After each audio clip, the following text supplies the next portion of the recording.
A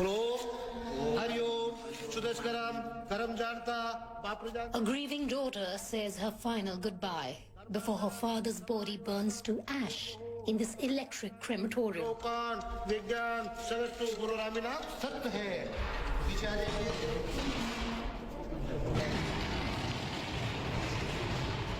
The daughter who asked for her identity to remain private during this emotional time says she'll never forget how he collapsed in her arms the night before.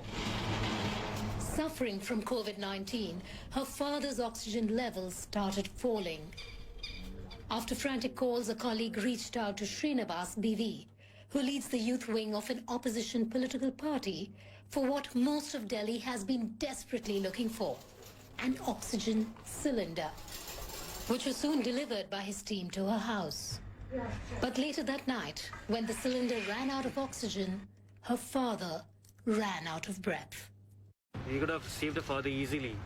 Either he would have got oxygen, he could have got a bed, he could have got an ICU bed, could have saved the father easily. Alone, fragile and COVID-19 positive, she asked Srinivas to help cremate his body, and he willingly did, along with his team. While an unwell mother and an inconsolable brother who lives overseas looked on.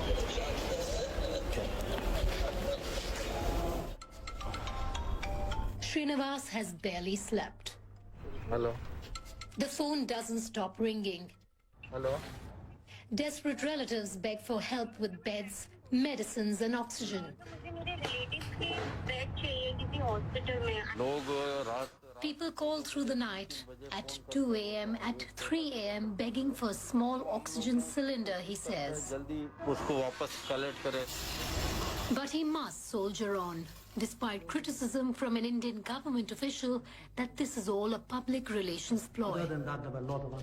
But at a time when the government is still getting its act together, thousands on social media are reaching out to his group for help.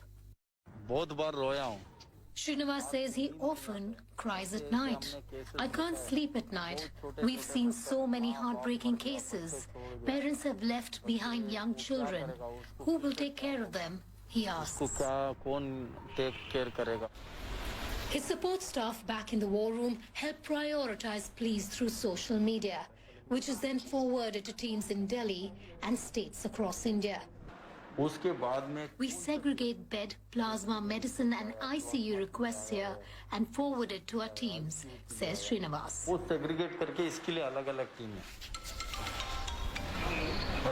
A desperate plea for help interrupts our conversation. A father begs for an oxygen cylinder for his 3-year-old son. Team Srinivas set off with the cylinder. A visibly weak college professor, Alok Kumar, waits outside his house for his son's lifeline. He asks us to keep some distance. He's COVID positive. He can't thank Srinivas enough. The boy's father says Srinivas's service is service to humanity. He did not ask me which political party I support or caste I belong to. This is how people should help. Inside his home, his toddler, bundled under covers with a pulse oximeter clipped to his toe, breathes shallowly through an oxygen mask. Every day is a new challenge for these people. Their resources are limited, but expectations are not. I've seen 3 people from the same family die before my eyes. Many patients are not treated in time. That breaks my heart, he says. With a heavy heart, but a determined mind, Srinivas goes back to work. Vidika joining us.